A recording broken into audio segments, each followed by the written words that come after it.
Kita di Kisah Para Rasul, itu kan sudah sering mendengar bahwa para rasul mengajar. Tapi apakah kalian semua tidak pernah penasaran, tidak pernah ingin tahu apa yang dilakukan para rasul? Bagaimana mereka mengajar?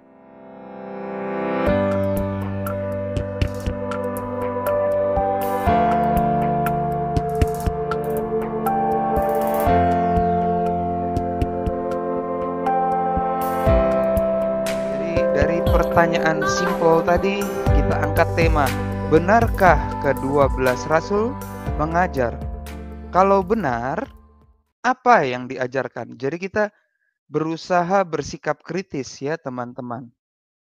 Nah, ini jawabannya itu ada di salah satu manuskrip tua itu yang di-request oleh sahabat-sahabat Katsu yang ada di Manado.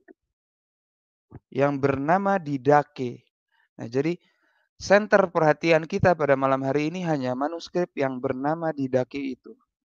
Dan nanti kita akan membedahnya demikian ini, si Didake ini ya. Yang pertama kita lihat sejarah singkatnya. Yang kedua nanti kita langsung akan lihat isi Didake dari teksnya ya. Jadi nanti Katsu akan berikan teks dalam bahasa Inggrisnya. Memang ya. Nanti kita akan lihat perlahan-lahan satu persatu ya. Yang kemudian nanti yang terakhir tahun penulisan. Kalau ditanya sama Katsu di awal ini, kenapa tidak ada bagian keempat yang berisi siapa yang menulis? Karena memang manuskrip ini ditemukan keadaannya sudah cukup rusak ya. Jadi di sana tidak ada keterangan juga dari teksnya. Biasa kalau manuskrip itu di bagian awal nanti ada keterangan kata Markon, misalkan itu menurut Markus arti Indonesianya. Nah, di situ ditentukanlah penulisnya adalah Markus. Tapi kalau di Dake ini memang tidak ada. Begitu ya. Jadi kita tidak akan bisa mengetahui siapa penulisnya ya, tapi biarlah itu menjadi sebuah misteri, tapi yang penting kita lihat kontennya ya. Karena nanti yang penting itu kontennya. Dan nanti kenapa dinamakan ajaran 12 rasul nanti ada penjelasannya tentunya ya. Tanpa berlama-lama kita berangkat. Yang pertama, sejarah singkatnya ya. Jadi di manuskrip ini ada gambar demikian ini yang sudah tampil di hadapan teman-teman ya. Kelihatannya gambarnya simpel tapi maknanya dalam. Jadi dari Didake ini kita mengetahui bahwa yang namanya ajaran itu harus seperti yang tergambar ini. Yesus merupakan center karena Yesus adalah Injil itu sendiri. Sedangkan mereka ke-12 rasul itu hanyalah the vine, ranting-rantingnya. Maka semua ajaran yang turun ke gerejanya itu harus selalu bisa dirunut pulang ke center utamanya yaitu Yesus Kristus Tuhan kita sendiri. Dan dalam proses penelusuran balik itu tentunya harus bersinggungan dengan ke-12 ranting utama ini. Itu yang mau ditampilkan oleh gambar ini sebenarnya. Ya, terlihat simpel tapi maknanya cukup dalam. Nah, ini itu ada dalam manuskrip yang ditemukan tahun 1883 oleh Bryennios itu dari Ritus Bizantin memang, kota metropolitan Nikomedia. Ini ritus Yunani, jadi Greek Orthodox ya dia. Ortodoks Yunani yang menemukan teks ini pada tahun 1883. Nah, jadi sebenarnya pada waktu penemuannya itu dia bentuknya kodeks, teman-teman. Jadi dia itu gulungan. Nah, kemudian dari gulungan ini pada tahun 1875 Ortodoks Yunani ini sudah menerbitkan surat-surat Clemens dari Roma, teks lengkap ya. Nah, kemudian setelah dipelajari lebih lanjut, itu ada bagian lain yang ditemukan di 1883. Nah, bagian inilah yang sedang kita hadapi malam ini. Nah, judul manuskrip ini Didake Kurio dia ton dodeka apostolon et nesis. Nah, judul singkatnya Didake ton Dodeka Apostolon. Jadi memang dari judulnya yang ada di dalam manuskrip langsung menyebutkan ajaran ke-12 rasul. Jadi judul di atas manuskrip ini itu Didake ton Dodeka Apostolon, judul pendeknya. Kalau judul panjangnya yang tadi ya. Nah, kemudian ditemukan juga nanti teks terjemahan bahasa Latinnya yang lebih mudah ya, itu ditemukan oleh Zeslech tahun 1900 dalam bahasa Latin kuno ya. Nah, kalau dalam bahasa Latin dia judulnya The Doctrine Apostolorum. Jadi doktrin ke-12 rasul. Jadi maksudnya masih sama ya, ajaran ke-12 rasul. Nah, ya.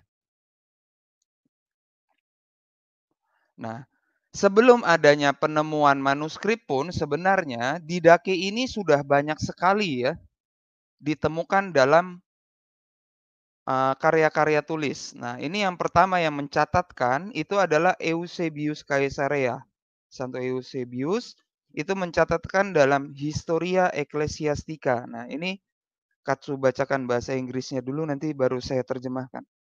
Let there be placed among the Spuria the writing of the Acts of Paul, the so-called Shepherd, and the Apocalypse of Peter, and besides this, the epistle known as that of Barnabas, and what are called the teachings of the apostles. Nah, teaching of the apostles itu yang Didake ini, and also the Apocalypse of John, if this be thought fit. Nah, jadi disusun setelah Spuria itu yang buku-buku lain, maksudnya ada lagi kisah mengenai Paulus, ya. Kemudian ada yang disebut Shepherd. Nah, ini Shepherd ini sudah saya pernah buatkan short ya, itu ditulis oleh Hermas dari Roma. Kemudian Apocalypse of Peter ini Wahyu Santo Petrus. Nama tulisannya ya, judul tulisannya. Kemudian ada juga surat Barnabas.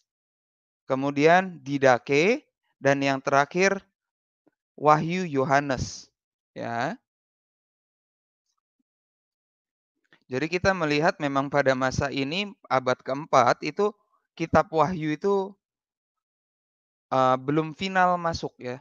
Belum final masuk kanonisasi. Maka nanti terakhir ada penguatan di 407 bahwa Wahyu ini masuk untuk kanon. Nah, selain itu tidak hanya Eusebius ternyata teman-teman ya. Ini masih banyak karya tulis lain yang mempergunakan Didake sebagai sumber penulisan ternyata. Ini saya tampilkan semua ya. Semoga lengkap. Nah, ini Judicium Petri, ini tulisannya Rufinus. Yang menulis Judicium Petri ini Rufinus namanya. Nah, ini Pseudo Anastasius. Ini beda ya sama yang ketiga ini. Nah, kalau yang ketiga ini Pseudo Athanasius. Perhatikan namanya ya. Kalau ini Anastasius itu bapak padang gurun. Dia yang hidup di gua. Nah, kalau Athanasius ini yang bertentangan kontra sama Arius. Ya. Jadi biar teman-teman bisa bedakan tokohnya di sini maksudnya. Makanya Katsu sebutkan orang kudusnya langsung. Nanti kalau yang Anastasius ini teman-teman bisa googling Bapak Kehidupan Padang Gurun, kata kuncinya. Nanti keluar beliau. Nah, kemudian ada Adversus Aleatores, ini tulisan dari Cyprianus. Kalau yang ini, ya. Atau dikenal juga nama lainnya Pseudo Cyprianic. Nah, kemudian juga surat Barnabas banyak sekali mengutip ajaran dari Didake, surat Barnabas. Ya. Maka kadang surat Barnabas dianggap versi panjangnya dari Didake ton Apostolon ini. Itu tidak terlalu prinsipil dan tidak terlalu masalah karena memang surat Barnabas banyak mengutip ya. Kemudian ada yang dinamakan juga Didascalia Apostolorum, ya. Jadi teman-teman akan melihat kedudukan penting dari Didache ini ya. Nah, kemudian tidak hanya karya tulis ternyata teman-teman ya. Ketika orang-orang kudus itu mencatat ajaran, ini yang sudah tampil, ini Justinus Martir. Itu ternyata juga mempergunakan Didache sebagai sumber pengajaran. Siapa lagi selain si Justinus Martir yang sudah tampil ini? Ini masih ada yang pertama ini, sebentar ya. Yang ini Polikarpus, yang ini Irenaeus, ya. Nanti ini juga ada Clement Alexandria, ini Tatian, yang kelima ini Tatian dari Syria. Kemudian Theophilus yang baru muncul, dan ini yang terakhir Cyprianus dari Kartago. Nah, jadi teman-teman bisa lihat pentingnya tulisan ini, pentingnya nilai Didache dalam pengajaran pada masa hidup gereja perdana. Jadi kita bisa melihat meskipun Didache sendiri tidak menemukan jalannya ke dalam kanon kitab suci, tapi ternyata Didache menjadi panduan yang berguna. Karena mencatatkan secara percis hal-hal yang diajarkan ke-12 rasul. Jadi para rasul itu meringkas ajaran Injil menjadi potongan kebijaksanaan dan instruksi dalam liturgi yang mudah dipahami. Jadi tidak dalam tataran ajaran saja, tapi langsung dalam tataran praktek. Maka disebutkan tatarannya liturgi. Nah, maka Didache bisa menjadi buku yang dimanfaatkan untuk semua orang Kristen pada umumnya ya. Di sini kita mencoba bicara dalam semangat ekumenis ya. Jadi nanti kita justru melihat bagaimana para rasul sendiri pada masa teks kitab suci belum final itu sudah mulai merangkai ajaran yang nanti akan dituliskan di dalam kitab suci. Oke, ini karena sudah mau pindah ke teks isinya langsung. Ini jadi kita akan melihat berkesinambungan ya teman-teman. Jadi siapkan kopi kalau mau dicatat, dicatat. Karena ini jarang, boleh dibilang jarang ada yang bahas. Ya, jadi di bagian pertama ini kita akan melihat dua jalan. The two ways, dua jalan. Ini langsung saya masuk ke jalan yang pertama ya. The way of life is this. First of all, you shall love the God who made you. Second, love your neighbor as yourself. Jadi, jalan hidup adalah kasih kepada Allah dan kepada sesama kita. Gampangnya demikian. Ini dua perintah utama yang ditinggalkan memang oleh Sang Guru Agung Tuhan kita Yesus Kristus ya. Nah, tapi menariknya kalau teman-teman lihat, ini nanti penjelasan setelah ini ke bawah, itu dia lebih banyak memperinci perintah yang kedua. Nah, jadi di sini teman-teman ingat ya, bentuk salib Katolik. Garis yang horizontal itu diletakkan agak tinggi. Perhatikan ya. Jadi ketika kita membangun relasi horizontal dengan baik, dengan sesama kita, itu tanpa sadar kita sebenarnya sudah membentuk relasi vertikal kita sedikit demi sedikit. Itu makna salib tegak Katolik. Melihat ajaran para rasul ini ya, maka dia lebih memperinci aturan kepada sesamanya. Nah, kemudian, and all things you would not want done to you, do not do to another person. Jadi ini perintah dalam bentuk negatif, tapi perintahnya sama. Kasihilah sesamamu manusia. Caranya jangan lakukan yang kamu tidak mau orang lakukan kepada dirimu. Ini terjemahan yang and all things sampai to another person. Semoga jelas ya. Ini jadi Katsu memang agak pelan-pelan. Nah, kalau mau referensinya, ini perintah ini ada di Kisah Para Rasul yang dalam bentuk negatif ini. Itu ada di Kisah Para Rasul 15 ayat 19 dan 29. Ya.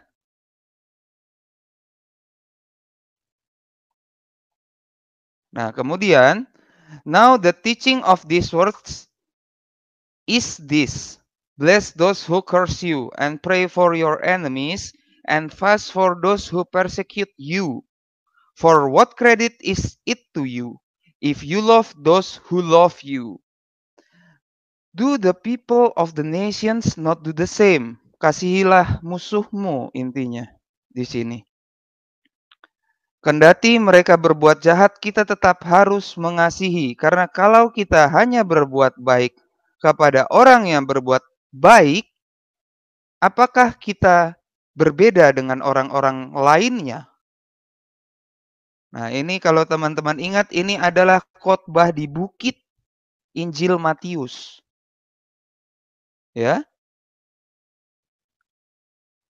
Nah, ini nanti akan dikutip juga oleh Barnabas, surat Barnabas maksudnya ya. Nah, ini bagian ini selanjutnya terus ini istilah-istilah yang dipergunakan dalam khotbah di bukit, teman-teman. Yang sementara Katsu Blok. Ya. Ini tidak ada perubahan kalau teman-teman bandingkan dengan khotbah Yesus di atas bukit. Cuman di sini diambil poin-poin yang pentingnya. Contohnya, ya, jika seseorang menyuruh kamu pergi sejauh 1 mil, pergi bersama dia 2 mil. Nah, ini kan perintah Tuhan Yesus. Jika seseorang mengambil kita punya jubah, coat, berikan juga pakaianmu. Nah, ini kan perintah Yesus. Ya, ini jadi tidak ada perubahan di bagian ini. Cuman ini dalam bahasa Inggris. Itu saja. Nah, kalau teman-teman mau ayat referensinya ada. Nih. Matius 22, 37, 39 ini semua referensinya. Ini jadi oleh para ahli sudah diperbandingkan teks di dalam Didache dengan ajaran dalam Injil. Maka kemudian dibuatkan catatan kaki semacam ini. Ya. Kemudian kita masuk ke elemen yang kedua, perintah yang kedua, perhatikan. Ya, this is the second commandment of the teaching. You shall not murder, you shall not commit adultery, you shall not be sexually perverse, you shall not be sexually promiscuous. Nah, ya. Ini yang Mokatsu beri perhatian. Ini justru memang di poin kedua, ketiga, dan keempat. Nah, kalau yang ini perzinahan, yang ini perilaku seks bebas, perhatikan ya. Yang ini perilaku homoseksual, gampang ya. Jadi itu ada katanya shall not, berarti kamu tidak boleh berzina, kamu tidak boleh seks bebas, kamu tidak boleh homoseksual, ya. Jadi sejak masa gereja perdana, yang namanya homoseksual sudah ditentang. Nah, jadi ini Monsinyur yang mimpin di Jerman itu, yang akhir-akhir ini agak heboh, boleh kita ingatkan dengan teks Didache ini, teman-teman. Sejak zaman gereja perdana yang namanya homoseksualitas itu sangat ditentang oleh ke-12 rasul sendiri. Ya.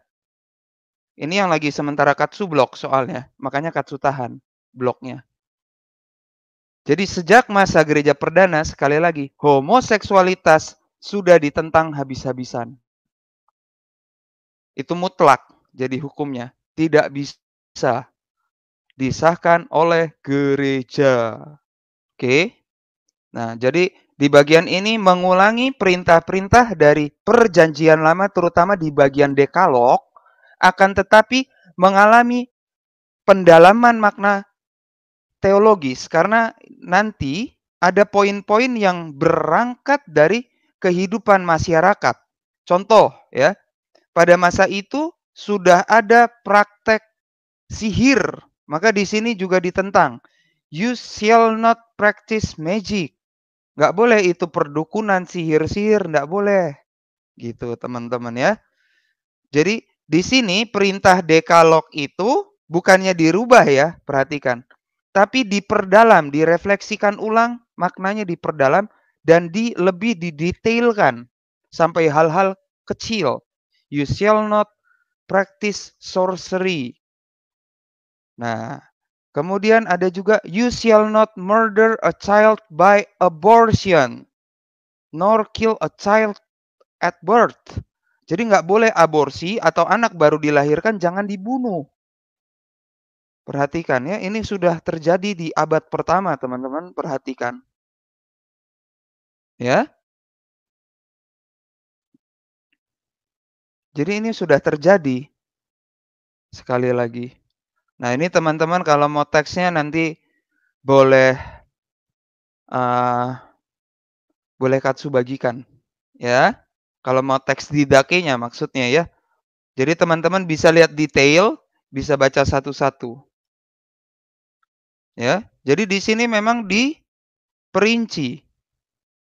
Jadi 10 perintah Allah dipasangkan dengan praktek hidup yang sudah berlangsung di abad pertama, tapi yang bertentangan dengan iman-iman kekristenan. Nah, terus dimulai dicatat lagi.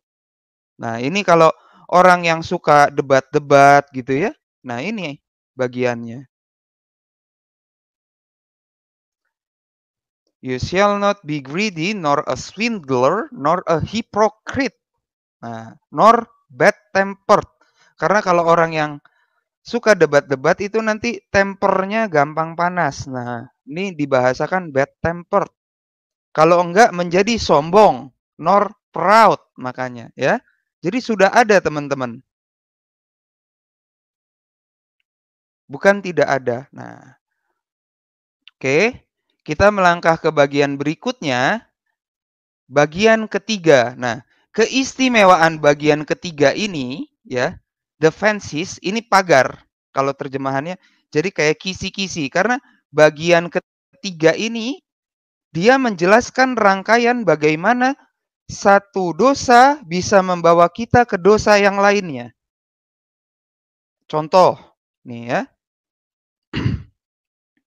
Jangan menjadi seorang yang pemarah.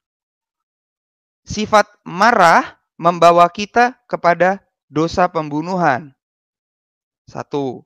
Do not be jealous. Sifat iri hati atau cemburu. Nor argumentative. Nah, ini yang orang-orang suka debat itu argumentative.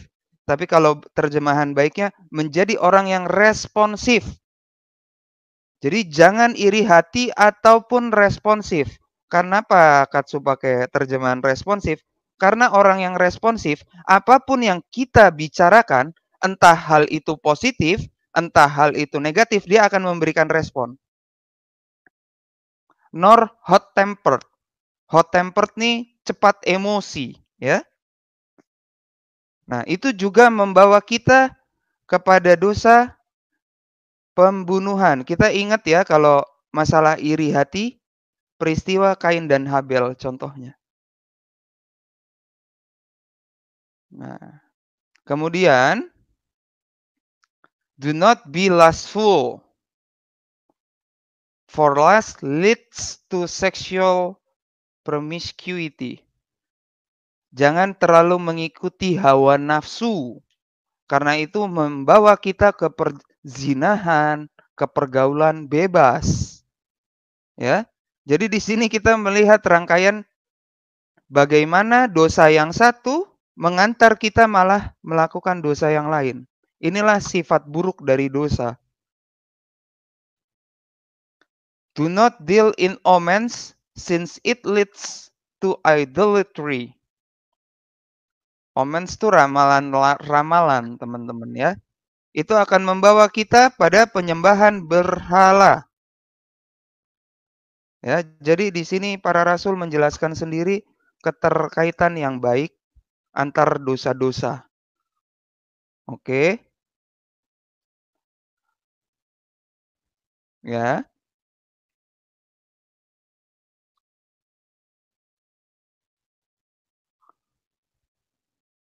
Nah, bagian ini bisa ditemukan juga kalau teman-teman pernah baca Talmud Babilonia memang ya. Kemudian bisa teman-teman temukan juga di surat Barnabas. Begitu. Oke, ini bagian defenses bab 3 ya.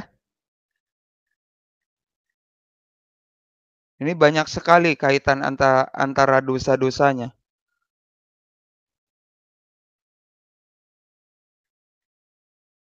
Nah, oke. Nah, ini nanti di bagian penutup bab ini memang antara teks Yahudi dengan teks Latin terdapat perbedaan ya, tapi kalau versi Latin itu diperkirakan memang usianya lebih muda, jadi makanya terjadi perubahan karena di zaman versi Latin ternyata praktek penyembahan berhala udah lebih netral, sudah lebih tidak ada. Maka bagian ini dibuang nanti dihilangkan oleh versi Latin. Yang bagian idolatri tadi memang tidak ada. Ini hasil studi teks lah ya. Ini keterangan informatif saja. Oke. Nah, nanti di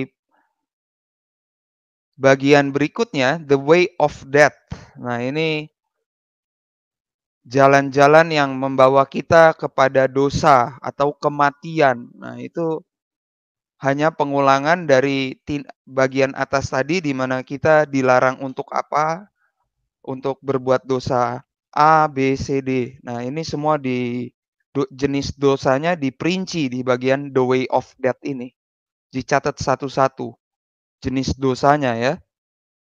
Dosa pembunuhan, dosa persinahan, hawa nafsu. Nah, ini promiscuity tadi Katsu sudah jelaskan. Ini yang homoseksualitas, ini yang mencuri, ini penyembahan berhala, ini yang berhubungan dengan praktek magic, ini sihir, ini perampokan, terus semua diperinci satu-satu. Dan menariknya di sini termasuk kalau suka menggunakan hinaan dan ejekan itu sejak abad pertama itu adalah dosa, foul language, bahasa Inggrisnya. Nah, kalau yang suka menyombongkan diri itu boasting. Itu juga dosa, ya. Atau kalau yang mau menang sendiri arrogance, arogan. Nggak mau dengar orang lain. Nah, itu. Ini ada semua, ya.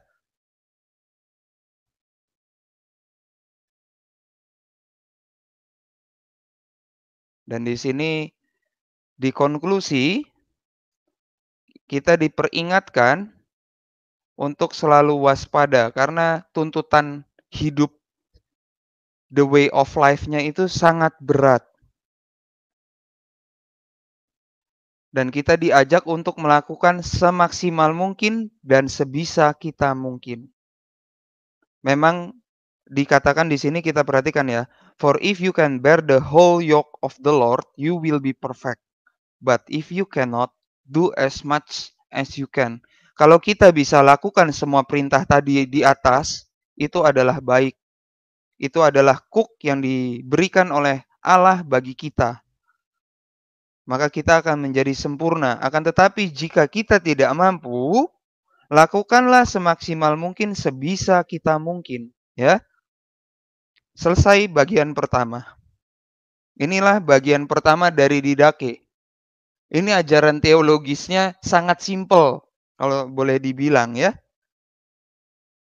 Nah, maka nanti ajaran teologi yang simpel dan sederhana ini tadi dikembangkan oleh bapak-bapak gereja yang lain tadi, yang sudah Katsu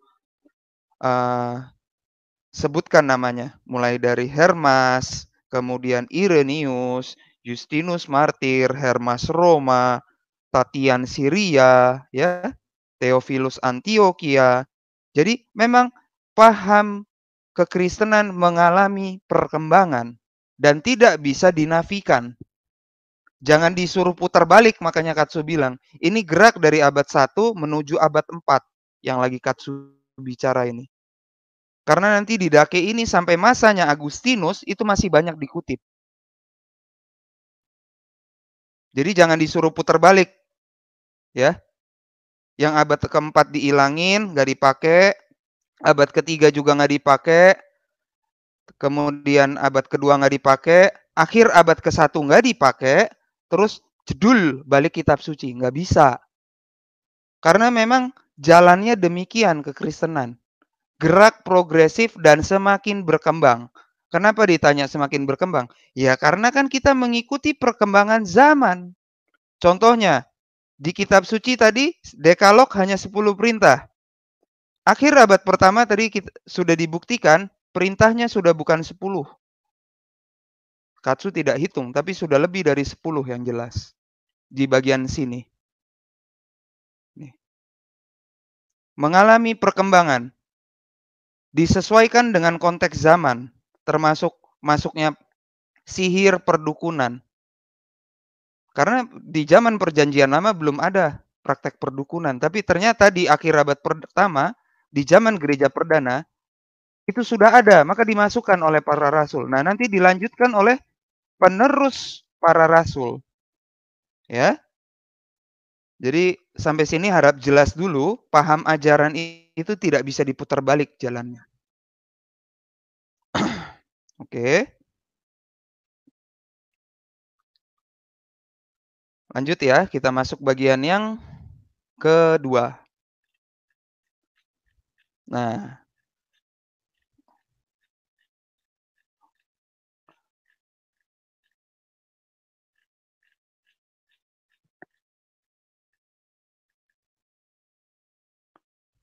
bagian kedua dibuka dengan instruction for catechumens. Jadi, adanya pembinaan katekumen itu bukan buatan abad tertentu, tetapi buatan para rasul, baca sendiri. Jadi seorang yang mau dibaptis itu ada instruksinya tuh, perhatikan. Harus ada pembinaannya. Dan ini dipertahankan nanti sampai sistem kekatolikan abad 21 ya, teman-teman. Maka ada masa katekumenat. Ada masa pembinaannya karena memang sejak abad pertama ada. Walaupun di abad pertama belum sesistematis abad ke-21 ya. Nah, kemudian kita akan melihat berikutnya.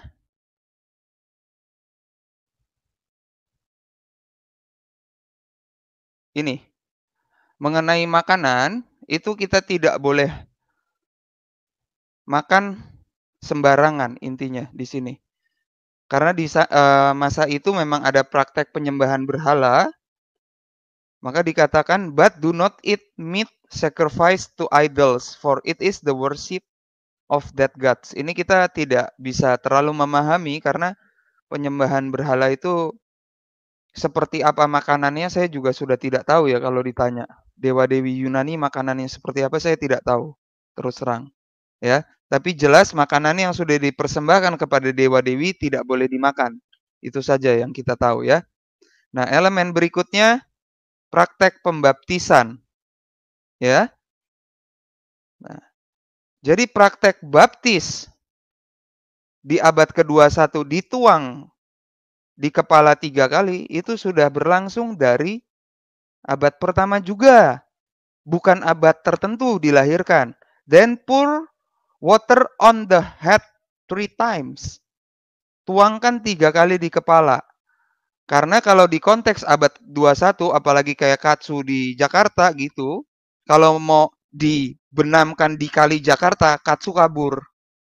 Airnya hitam semua teman-teman. Terus kadang ada kuning-kuning yang ngambang. Ya. Jadi jelas ya, praktek pembaptisan dituang di kepala 3 kali, sekali lagi, dari abad pertama. Kalau pemberlakuan percik itu ada pertimbangannya memang dari gereja Katolik, tapi hanya dilakukan 2. 1, kondisi super darurat, yang kedua pembaharuan janji baptis. Kalau pembaptisan awal, misalkan baptis bayi ataupun sekalipun yang baptis dewasa, tidak akan pernah menggunakan baptis percik. Karena ini perintahnya, dituang di kepala 3 kali. Karena ada makna teologisnya, teman-teman. Air yang mengalir itulah yang membersihkan. Dan harus air bersih dan murni. Begitu.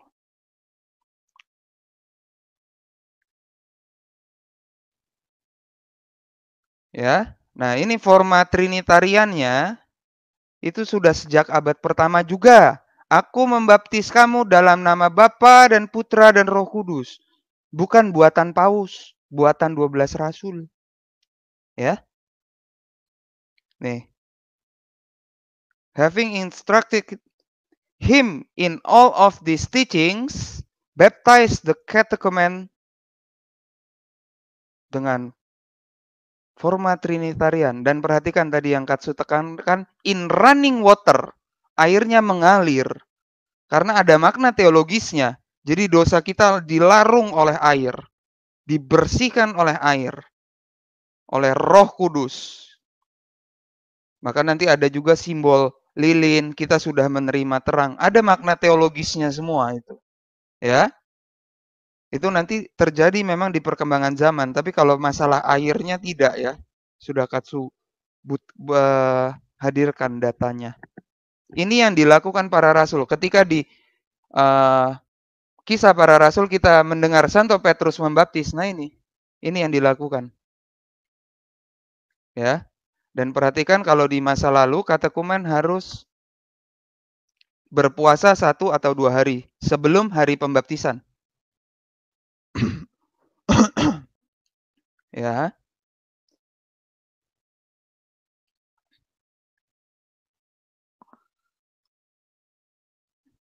Nah, nanti elemen berikutnya kita akan melihat. Nah, kalau teman-teman mau tahu kenapa di masa Prapaskah kita puasanya Rabu Jumat, ini juga dari abad pertama. Keep your fast on Wednesdays and Fridays. Ya. Nah, kalau menurut para rasul yang berpuasa pada hari Senin dan Kamis itu adalah orang Yahudi. Ini maksudnya hipokrit itu orang Yahudi. Mereka jadi berbeda ya. Kristen perdana dengan Yahudi pada saat lahirnya memang kita lihat sudah beda. Tapi masih mewarisi perjanjian lama yang sama. Itu yang harus dimengerti baik-baik. Jangan dibenturkan ya. Nah, ini kemudian kalau ada yang bilang bahwa doa Bapa kami itu tidak penting, tidak dilakukan oleh gereja, nah maka di sini akan menjadi jelas. Ini para rasul suci. Maka kalau di data Vatikan yang menentukan penggunaan doa Bapa kami adalah Rasul Petrus sendiri. Karena mulai dari Didache ini juga udah dicatat. Concerning prayer. Nah, kita lihat yuk doanya. Our Father who art in heaven, hallowed be thy name. Thy kingdom come. Ini doa Bapa kami.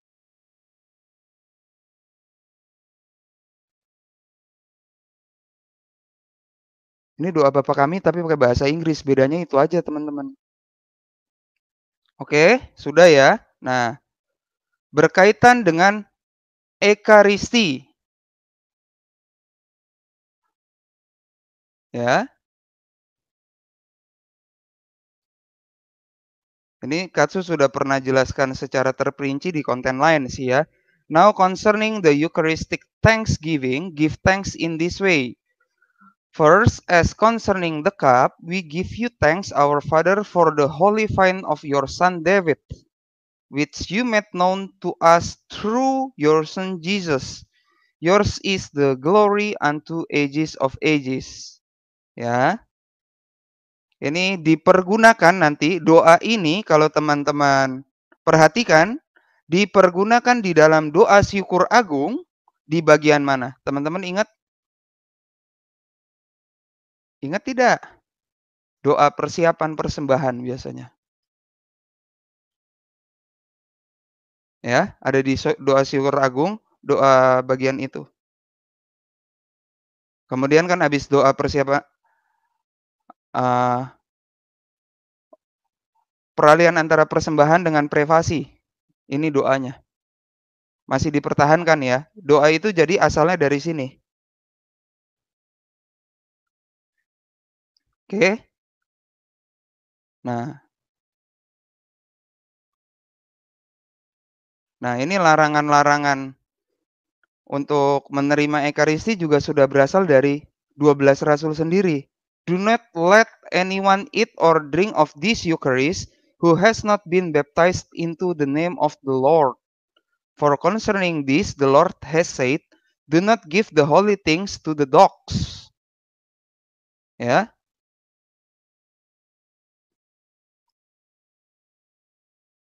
Nah, kalau makna teologisnya ini adalah sungguh-sungguh tubuh dan darah, itu sudah Katsu bahas di channel di konten terpisah ya. Jadi Katsu tidak ulang lagi ya.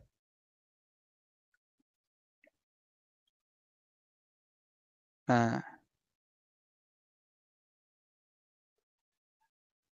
ini kenapa nanti harus ada yang namanya tahbisan khusus, itu ada di sini. Sebenarnya sudah terpancar. Karena yang boleh memberikan ucapan syukur melalui ekaristi itu the prophets.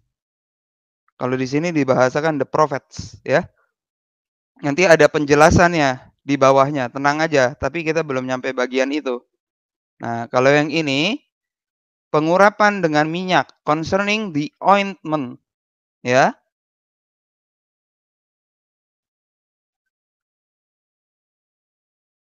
Jadi, we give you thanks our Father for the fragrant ointment which you have made known to us through your Son Jesus.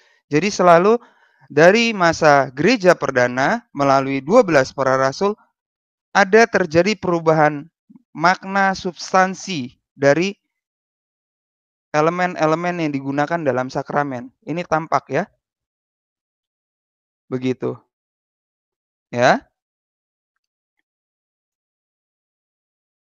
Oke. Nah, kita lanjut lagi. Nah, ini mengenai guru ya. Guru nih maksudnya yang mengajar ya, teman-teman jangan bingung.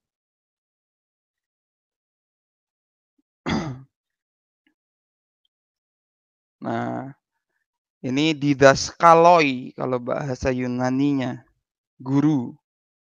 Ya. Whoever comes and teaches you all these things that have been taught before, receive him. Jadi mengajar itu jika menambah pengetahuan tentang Tuhan dan tidak bertentangan dengan penjelasan ke-12 rasul ini ya, tentunya dalam konteks ini ya. Karena disebutkan all these things ya. Penjelasan yang sudah di atas, terimalah mereka. Nah, but if the teacher himself turns aside and teaches a different doctrine that subverts what has been taught before, do not listen to him. Jadi kalau mengajar malah bertentangan, jangan dengarkan. Ya. If his teachings fosters righteousness and the knowledge of the Lord, receive him as the Lord. Jadi kalau guru itu mengajar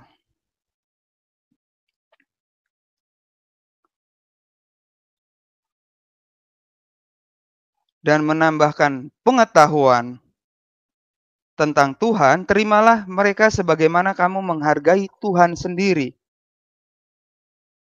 Ini maksud kalimat ini ya. Oke. Nah, dilanjutkan lagi ya. Apostles and prophets. Ini jadi antara mereka 12 rasul dan and prophets itu mereka bedakan di sini. Di bagian ini. Life in the community. Ya. Kalau untuk para rasul, receive every apostle as the Lord. Terimalah para rasul sebagaimana menerima Tuhan sendiri. He should not stay for more than a single day or 2 days if necessary. Jadi seorang rasul itu tidak boleh tinggal lebih dari 1 atau 2 hari. Ini kan teman-teman sudah dengar ajaran dari Yesusnya pasti ya, pasti ingat ya. Itu ada larangan memang dari Yesus. Yesus sendiri. But if he remains for 3 days, he is a false prophet. Jadi kalau sudah tinggal lebih dari 2 hari, katakan 3 hari, mereka adalah false prophet. Ketika mereka meninggalkan tempatmu, biarkan para rasul tidak membawa apa-apa kecuali bekal makanan ya. Kalau kenapa bread ini Katsu terjemahkan sebagai makanan, karena kan kalau budaya barat, bread itu mewakili makanan ya, kalau ke budaya timur kan rata-rata nasi, gitu. Ya, until he finds a place to stay. Jadi ini adalah, rasul yang kerjanya berkeliling ya, teman-teman. Jadi awal-awal gereja perdana itu mereka kan berkeliling, sebagaimana Rasul Paulus pun kan kita juga tahu jalan berkeliling. Nah, ini maksudnya. Jadi ketika mau beralih dari satu tempat ke tempat lain, umatnya kasihlah bekal makanan. Nah, bagian berikutnya, but if he asks for money, he is a false prophet. Tapi kalau yang bersangkutan malah minta duit, itu juga bukan pengajar ya, pengajar dari Tuhan ya. Ini dokumen ini yang mengatakan ya, bukan saya yang mengatakan ya. Katakan orang yang meminta uang itu malah nabi palsu, gampangnya. Ya. Oh ya. Kemudian, do not test or judge any prophet who speaks in the spirit. Every other sin will be forgiven, but this sin will not be forgiven. Jadi memang dalam konsep kekristenan sejak masa perdana, para rasul itu berbicara dalam kuasa Roh Kudus ya, perhatikan. Jangan pernah mengatakan orang yang mengajar dalam kuasa rasul itu jadi tidak berbicara atas nama Roh Kudus juga. Karena kuasa kerasulan itu tidak putus ya, perhatikan. Kuasa kerasulan itu kan Yesus Kristus sendiri yang bentuk ya. Sampai abad ke-21 ini tidak ada seorang pun bisa patahkan kuasa kerasulan jadinya.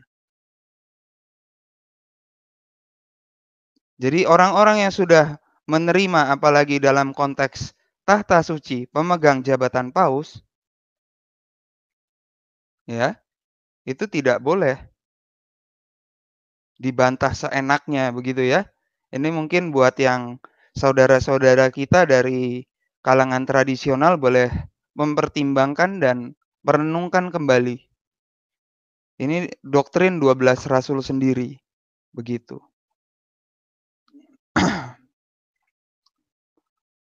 Nah, ya. Oke. Nah, ini yang ke bawah itu nanti tinggal perilaku hidup dalam jemaat lah ya. Sudah tidak terlalu doktrinal dan tidak terlalu prinsip, tapi satu sama lain harus saling mengasihi, gitu ya. Di sini diberikan contoh-contohnya ya. If he is only passing through, help him as much as you can. Kalau ada yang lewat di tempat kita sedang dalam karya pelayanan, kita harus membantu sejauh kita bisa. Tapi tetap kita nggak boleh membebani tempat baru di mana kita tinggal, maka diberi batas 2 atau 3 hari. Nah, gitu. Contoh-contohnya banyak sekali. Nah,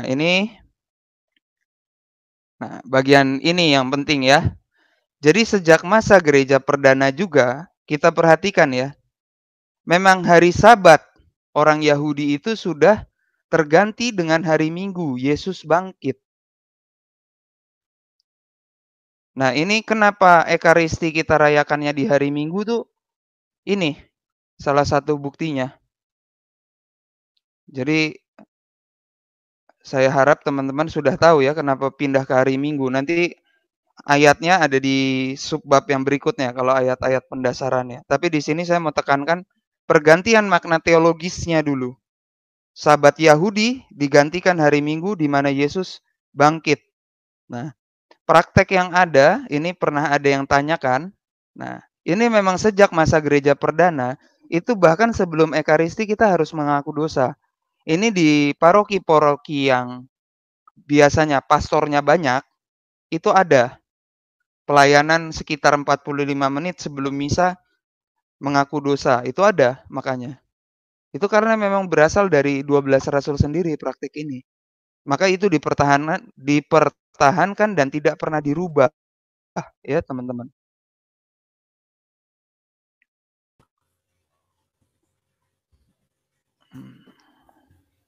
Oke.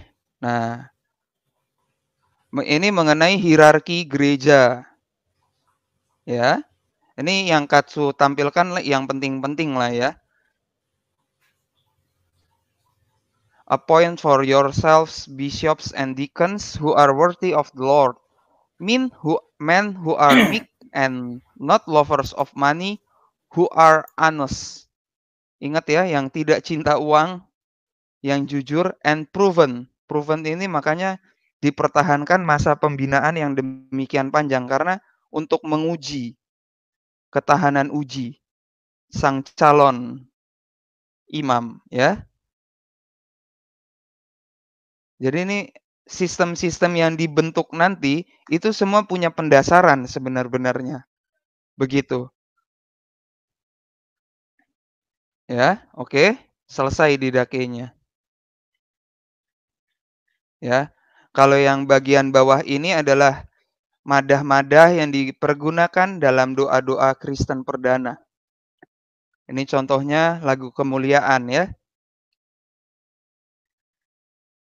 Nah, ini ibadah pagi masih dipergunakan di Brevir. Ini masih dipergunakan juga di Brevir. Jadi yang Katsu jelaskan kemarin mengenai masalah Rasul Yohanes dan Petrus sholat apa enggak, nah ini madah paginya ini. Kalau mereka berdoa jam 6 menggunakan ini. Every day I will bless you. I will praise your name forever. Yes, forever and ever. Nah, kalau yang ini ibadat sorenya ya. Oke, ini madah Paskahnya. Kita di Kisah Para Rasul itu kan sudah sering mendengar bahwa para rasul mengajar, ya. Itu udah tidak terbantahkan lah ya. Para rasul tuh mengajar sudah sejak Kisah Para Rasul 2. Kemudian nanti Paulus melakukan perjalanan yang demikian hebat 3 kali.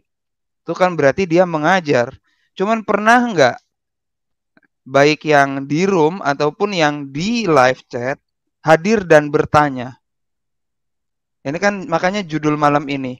Apa yang mereka ajarkan? Pernah nggak kita semua itu menanyakan hal ini? Oke, permasalahan para rasul mengajar ya dan amin. Karena sudah dikatakan kitab suci. Tapi apakah kalian semua tidak pernah penasaran?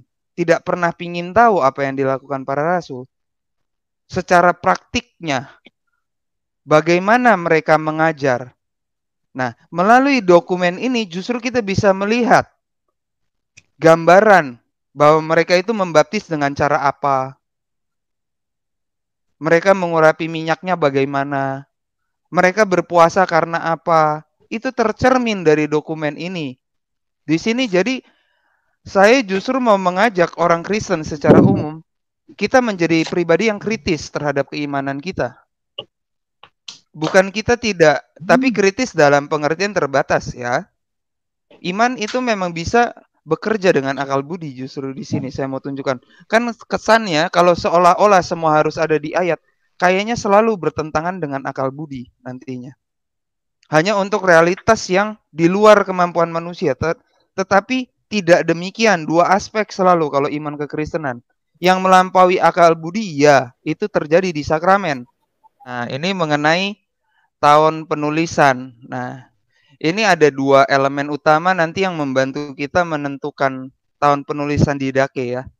Yang pertama itu pergantian hari Minggu menggantikan Sabat Yahudi. Itu nanti teks-teks referensinya bisa dilihat di sini maksudnya ya.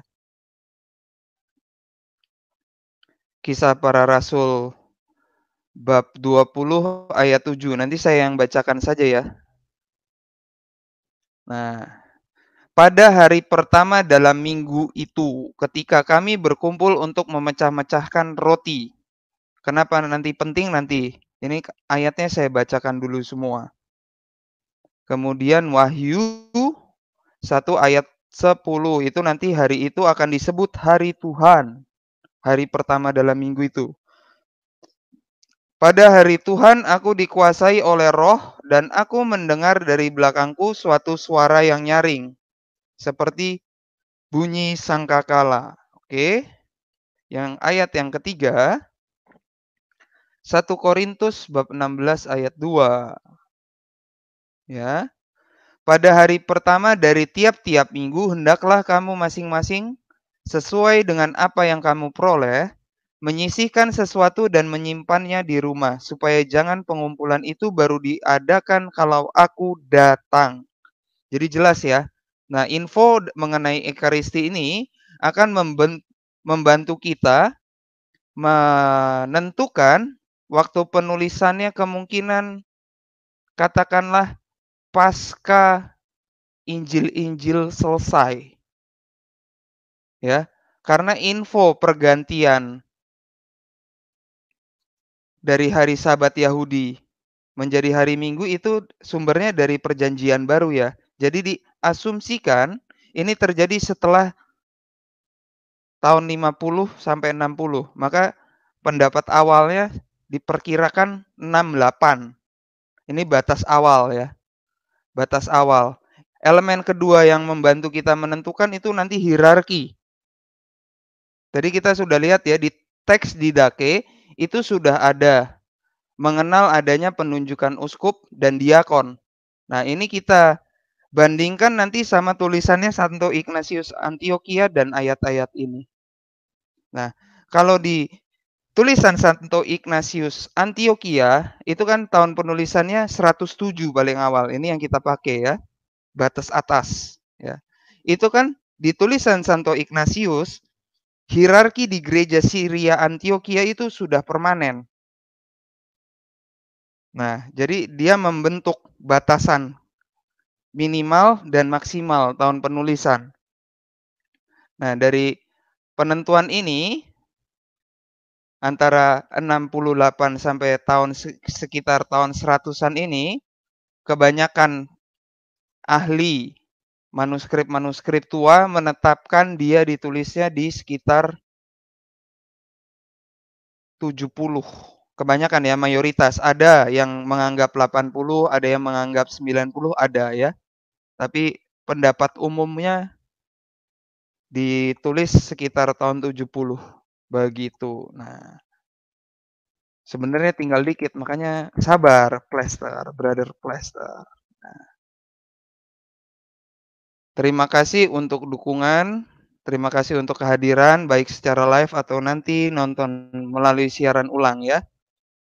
Nah, ini hari peringatan Santa Answida. Ini orang kudus dari Inggris kalau yang ini. Darah ningrat juga ini loh, teman-teman.